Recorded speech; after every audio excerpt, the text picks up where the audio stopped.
Assalamu alaikum. I hope so. You all are fine.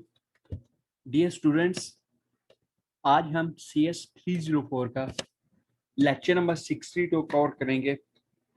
Lecture number 60 में आज हमने operator overloading के बारे में सीखना है। ऑपरेटर ओवरलोडिंग क्या होती है, इसके बारे में आज हम डिटेल में सीखेंगे विद प्रैक्टिकली।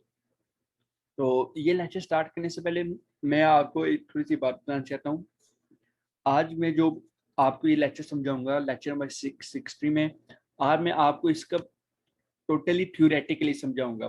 ओनली जो मतलब जो इसमें थ्योरी हमें दी हुई, जो हमने इसमें इन्होंने ये इसके नोट्स बनाए हैं, आज मैं आपको ये भी ये सिखाऊंगा। तो जिन स्टूडेंट्स ने इसका प्रैक्टिकली सीखना है, मतलब ऑपरेटर ओवरलोडिंग किया होती है प्रैक्टिकली, मैंने डेव C++ में एक सीरीज बनाई हुई है CS201 की। तो CS201 की मैंने ऑपरेटर ओवरलोडिंग के बारे में मैंने 2 वीडियोस बनाई हैं डिटेल में। तो आप वो दोनों वीडियोस वॉच कर सके, और उन दोनों वीडियोस का जो मैंने लिंक डिस्क्रिप्शन में मैंने डाल दिए। तो मेरी आप सबसे यही सजेशन है कि जो स्टूडेंट्स प्रैक्टिकली सीखना चाहते हैं, मैंने डिस्क्रिप्शन में लिंक मौजूद है, आप वो जरूर वॉच करिएगा। तो चलिए आप स्टार्ट करते हैं, क्योंकि मैंने आपको जैसे बता दिया, तो आज हमने थ्योरेटिकली इसमें मैं सर आपको करवाऊंगा, प्रैक्टिकली नहीं करवाऊंगा। तो प्रैक्टिकली क्योंकि मैंने ऑलरेडी अपलोड किया हुआ है, तो इसलिए मैं अभी वो स्टार्ट ही नहीं कर रहा। ओके, तो चलें इसको स्टार्ट करते हैं। ऑपरेटर ओवरलोडिंग है। ऑपरेटर ओवरलोडिंग के बारे में थोड़ा सा मैं आपको कंसेप्ट देता हूँ। ऑपरेटर ओवरलोडिंग हम करते क्यों हैं, देखें। ऑपरेटर क्या होते हैं? ऑपरेटर जैसा ही आपको पता है, ऑपरेटर हमारे पास से काफी टाइप्स के होते हैं। कुछ जो कॉमन सब्स रहते हैं वो हमारे पास है plus, minus, multiplication, division and modulus and power वाला साइन। ये हमारे पास कॉमन ऑपरेटर होते हैं जो काफी ज्यादा यूज होते हैं। अब क्वेश्चन ये आ रहे थे, ये ओवरलोडिंग क्या होती है। देखें, अगर लेट्स सपोज अगर 2 वेरिएबल्स हैं, अगर मुझे उनको ऐड करना है, लेट्स सपोज मेरे पास 2 वेरिएबल्स है A and B. A and B को अगर मैंने प्रोग्रामिंग में ऐड करना है, तो इसके दरमियान में हम कौन सा साइन यूज करेंगे? डेफिनेटली प्लस का साइन यूज करेंगे। जब हम ये प्लस का साइन यूज करेंगे, कंप्यूटर को पता है कि ये ए प्लस बी इनको करना है। लेकिन जब मुझे ऑब्जेक्ट्स को ऐड करना हो, जैसे लेट्स सपोज मेरे पास यहाँ पे 2 ऑब्जेक्ट्स हैं, मैं यहाँ पे मैं लेट्स सपोज से 2 ऑब्जेक्ट्स से मैं देखता हूँ। जैसे मेरे पास यहाँ पे C2 एंड C1 2 ऑब्जेक्ट्स हैं। जैसे C2 एंड C1 मेरे पास 2 ऑब्जेक्ट्स हैं। अगर मुझे 2 ऑब्जेक्ट C1 और C2 को ऐड करना है, एडअप करना है, तो इसके लिए कंप्यूटर के पास इसकी कोई डेफिनेशन मौजूद नहीं है। इसकी कोई डेफिनेशन है, कंपाइलर को पता ही नहीं चलेगा ये कैसे इसको एडअप करना है। तो इसलिए हमने ओप में एक ओवरलोडिंग का कंसेप्ट में दिया है कि आप इस मेथड से, इस तरीके से आप कर सकते हैं।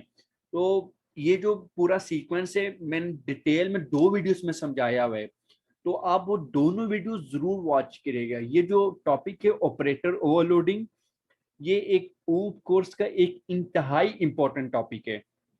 तो आप इनको जरूर जरूर जरूर मस्ट वॉच करिएगा। ओके, सो चलिए आप हम अपना टॉपिक स्टार्ट करते हैं। सबसे पहले यहाँ पे इन्होंने एक एग्जांपल्स दी है क्लास की, क्लास कॉम्प्लेक्स नेम की एक एग्जांपल से। यहाँ पे इन्होंने कुछ प्राइवेट मेंबर्स लिए हैं और कुछ इन्होंने कॉम्प्लेक्स के कुछ 3 इन्होंने फंक्शन यूज किए हैं। जैसे सबसे पहले यहाँ पे इन्होंने थोड़ा सा इसके नोट्स बनाए हैं। We want to write function to add 2 complex number objects. The add function implementation to add 2 complex number is shown below. जैसा कि इस एग्जाम्पल से, इस पब्लिक सेक्शन में इन्होंने फंक्शन के 2 कॉम्प्लेक्स नंबर के 2 फंक्शन बनाए हैं, जिसमें इन्होंने ऑब्जेक्ट्स को ऐड किया है। जैसे इस फिगर में, this function is taking 1 complex number object and adding the current.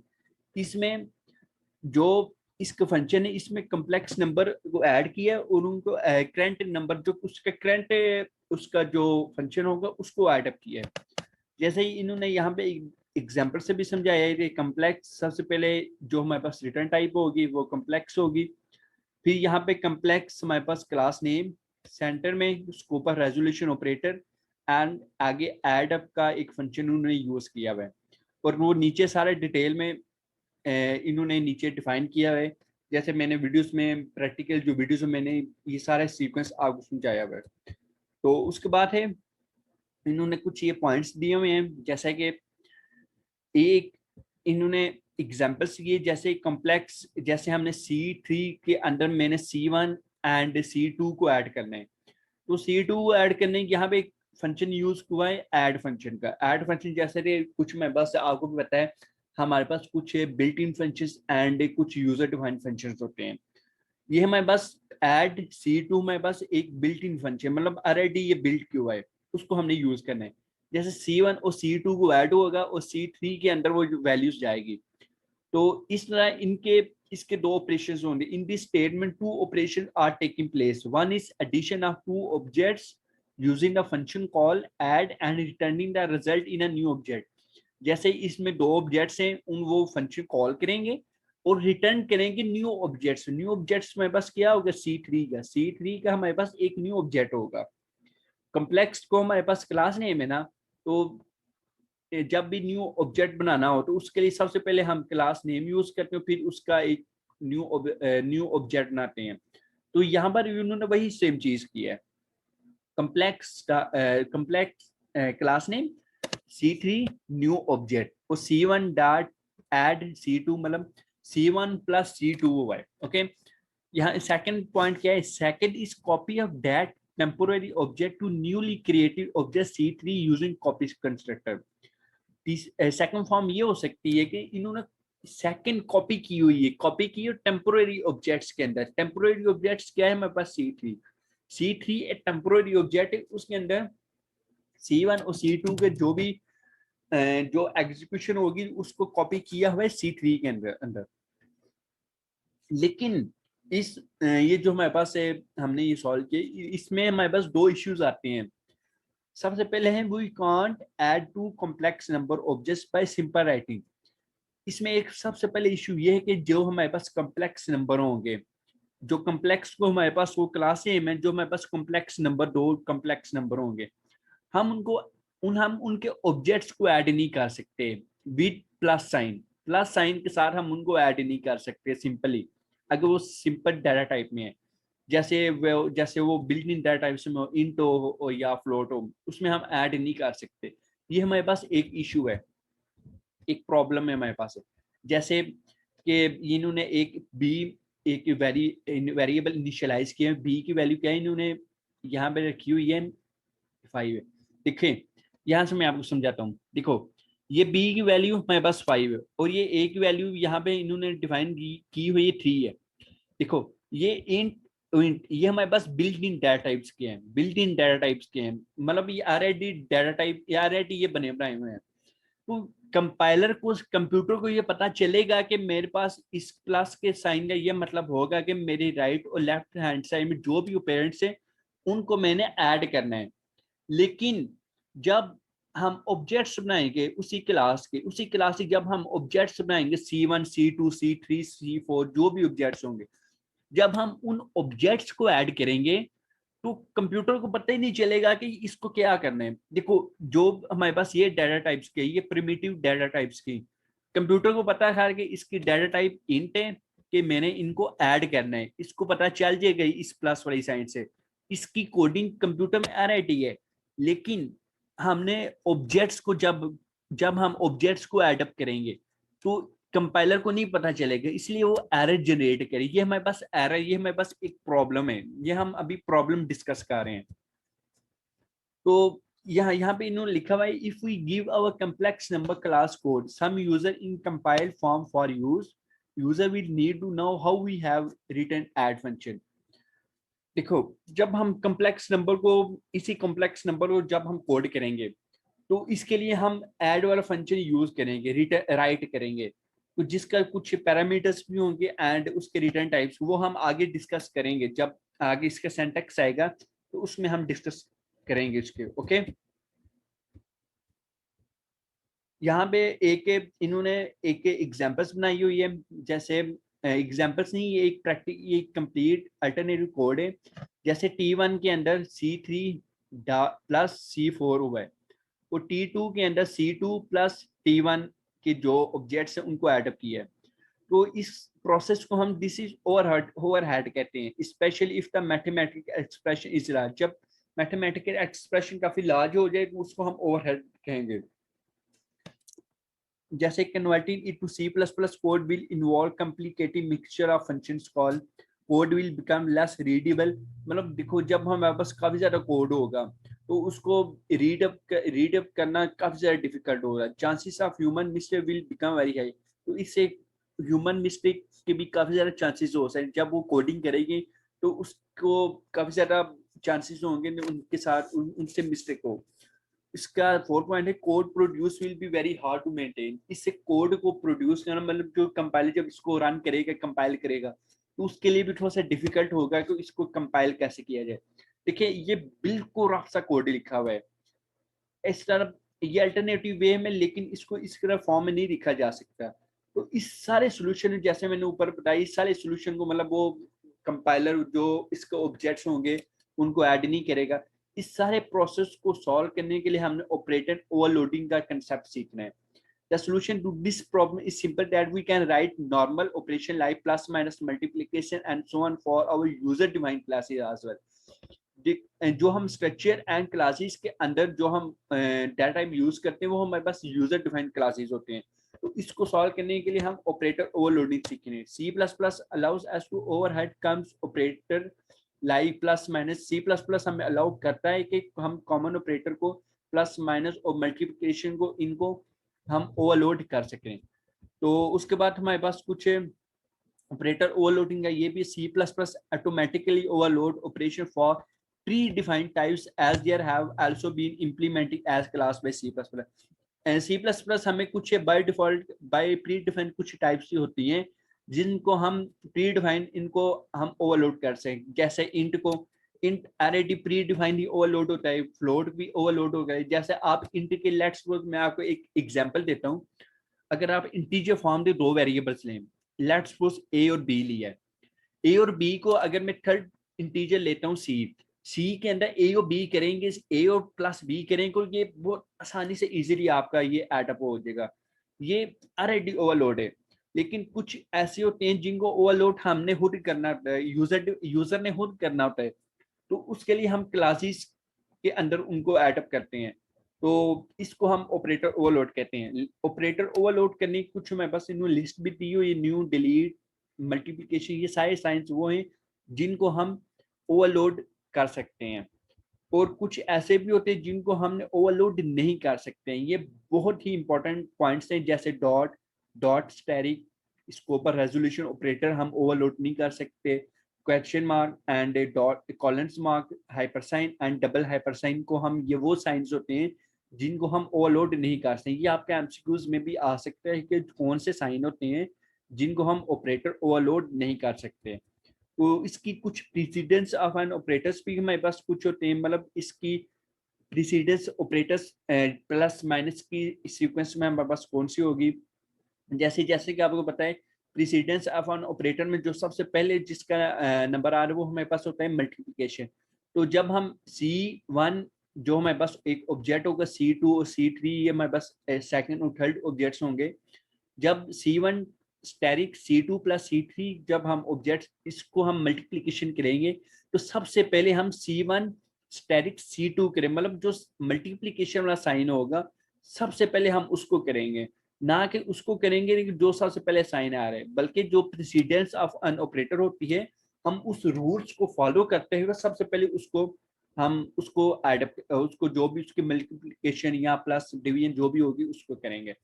तो एसोसिएटिविटी भी इसमें वही चेंज होती है, इसमें कोई चेंज नहीं होती। ऑपरेटर ओवरलोडिंग में हमेशा लेफ्ट टू राइट फॉर्म में ये आपकी होती है।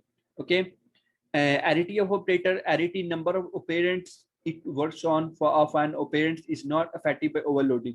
जैसे इसकी एक ऑपरेटर की लेफ्ट एंड राइट साइड में जितने मेरे पास हमारे ऑपरेंट्स होंगे वो इस पे कोई डिपेंड नहीं करेंगे। आप उसमें 3 4 जितने भी आप यूज करो आप कर सकते हो। जैसे मेरे पास ये एक ऑपरेटर है डिवीजन वाला साइन, तो सी एंड डी ये हमारे पास दो ऑपरेंट्स होंगे। तो ये होता है IT of operators. Okay, general syntax of operator overloading, जो हमारे पास ऑपरेटर ओवरलोडिंग जो जनरल सिंटैक्स ये है कि जो एज अगर हमने मेंबर फंक्शन के तौर पर अगर किसी को ओवरलोड करना हो तो सबसे पहले हम यूज करें कि उसका रिटर्न टाइप उस दिखा। एक बात मैंने आपको बतानी है, ऑपरेटर ओवरलोडिंग के करने का भी हमारे पास एक मेंबर फंक्शन होता है। ये member function as a member function public के अंदर, क्लास के पब्लिक के अंदर हम इसको ओवरलोड करते हैं। तो सबसे पहले हम रिटर्न टाइप यूज करते हैं, फिर क्लास नेम, जो क्लास नेम होगा, फिर स्कोप ऑफ रेजोल्यूशन ऑपरेटर, फिर ऑपरेटर कीवर्ड हमने यूज करना है, operator same word operator use करना है, और फिर वो साइन यूज करना है कि जिसको हमने ऑपरेटर सिंबल होगा, जिसको हमने ओवरलोड करना है। जैसे प्लस वाला, अगर हमने C1 + C2 करना है ना, अगर हमारे पास दो ऑब्जेक्ट्स हैं C1 एंड C2, अगर हमने इस सेंटर जो हमारे पास प्लस का साइन हो, अगर मैं हमने प्लस के ओवरलोड करने को, यहाँ पर हम लिखेंगे ऑपरेटर सिंपल, हम वो प्लस वाला साइन लिखें और पैरामीटर्स हम यहाँ से पास करेंगे।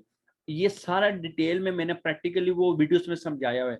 तो वीडियोस में आप डिस्क्रिप्शन में मैंने लिंक प्रोवाइड की हुई है, आप वो वहां से मेरे चैनल की ही वो वीडियो है, आप वो वॉच कर सकते हैं। ओके, इसके बाद कुछ हमारे पास बाइनरी ऑपरेटर ओवरलोडिंग भी होते हैं। बाइनरी ऑपरेटर ओवरलोडिंग वो होते हैं जिसके अंदर एक ऑपरेटर हो, जबकि लेफ्ट एंड राइट साइड में आपके दो ऑपरेंड्स हों, उनको हम बाइनरी ऑपरेटर ओवरलोडिंग कहते हैं। जैसे बाइनरी ऑपरेटर ओवरलोडिंग, ये हमारे पास कुछ ऑपरेटर्स होते हैं। General syntax of binary operator overloading है। अगर हमने मेंबर फंक्शन को लेना हो तो सबसे पहले उसकी टाइप, मतलब जो भी उसकी रिटर्न टाइप होगी हम वो यूज करेंगे।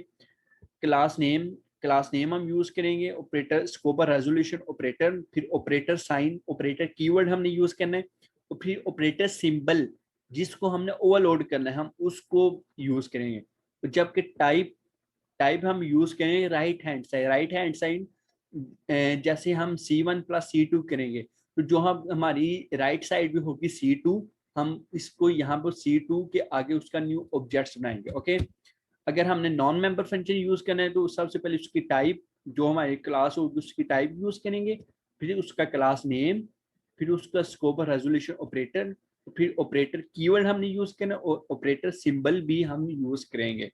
ओके, तो इसके बाद हमारे पास कुछ है, if the return type was wide, अगर हमारे पास रिटर्न टाइप वाइड हो, तो जैसे आपको वाइड का आपको ऑलरेडी पता है कि वाइड मीन क्या होता है। वाइड मीन वो होते हैं जिसकी कोई रिटर्न टाइप नहीं होती। अगर हमारे पास एक क्लास एक फंक्शन है, अगर उसका कोई आंसर आउटपुट नहीं आ रहा है, तो उसके लिए हम वाइड यूज करने, लेकिन basically commonly students int use करते हैं। इंट इसलिए यूज करते हैं क्योंकि हर एक फंक्शन की कोई ना कोई रिटर्न टाइप जरूर होती है, तो उसलिए हम इंट यूज करें। लेकिन जो स्टूडेंट सॉरी जो फंक्शन जिनकी कोई रिटर्न टाइप नहीं होती, तो उसके लिए हम वाइड यूज करते हैं। Okay, wide use wide wide sorry ये बताना मिस हो गया, अगर वाइड यूज करेंगे तो उसके लिए सबसे पहले हमने कांस्टेंट कीवर्ड यूज करने। कांस्टेंट क्या होता है, ये मैंने ऑलरेडी आपको लास्ट लेक्चर में इसका समझाया हुआ है। कांस्टेंट के बारे में मैंने इसकी 2 से 3 वीडियोस बनाई हुई इसी लेक्चर्स में, इसी सीरीज में। अगर आपने वो मेरी सारी सीरीज आपने वॉच की हुई है तो कांस्टेंट आपको काफी अच्छे से आइडिया होगा।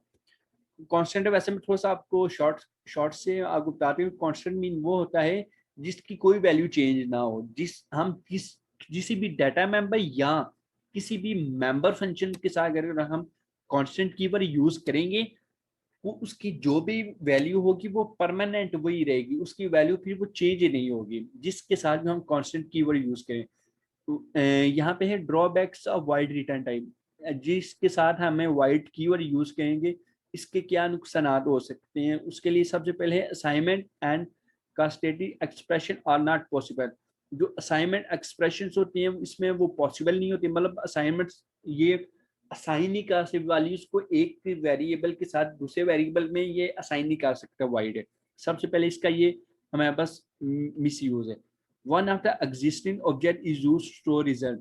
जो एक ऑलरेडी हमारे पास ऑब्जेक्ट्स बनाया होता है, उसके अंदर जो भी वैल्यूज होंगी वो एग्जिस्टिंग स्टोर रिजल्ट वो यूज करेगा। ओके, मेरे पास ये थर्ड ये है कि कोड इज लेस रीडेबल। जिसके साथ हम वाइड यूज करेंगे उसका जो भी कोड होगा वो रीड काम से काम होता है, क्योंकि ज्यादातर फंक्शंस के साथ हम इंट या फ्लोट रिटर्न टाइप यूज करते हैं, क्योंकि वाइड कोई ना वाइड यूज करना बहुत कम रियल चांसेस होते हैं जिसके साथ हमें वाइट कीवर्ड यूज करें। लेकिन अक्सर जो भी आपके प्रोग्रामर्स हैं, जो भी आपका प्रोग्राम होगा, जो भी आपके मेंबर फंक्शंस होंगे, उसके साथ हम हमेशा इंट या फ्लोट यूज करते हैं। तो इसके लिए डीबगिंग इज टफ, जिसके हम वाइड रिटर्न टाइप यूज करेंगे, उसका डीबगिंग काफी ज्यादा टफ होता है और code is very hard to maintain. इसके साथ इसका जो कोड होता है वो काफी हार्ड होता है और उसको मेंटेन करना भी काफी ज्यादा डिफिकल्ट होता है। तो इसकी ये कुछ ड्रॉबैक्स की ये भी आई थिंक सो ये लेक्चर फिनिश हो गया। तो मैंने जो आपको वो वीडियोस आपको सजेशन दिए हैं, डिस्क्रिप्शन में मैंने वो लिंक के प्रोवाइड की हुई है, तो आप वो लिंक जरूर वॉच करिएगा। उस वो दोनों वीडियोस को आपने मस्ट वॉच करना है। तो अब इंशाल्लाह नेक्स्ट वीडियो में मिलेंगे। टेक केयर, अल्लाह हाफिज।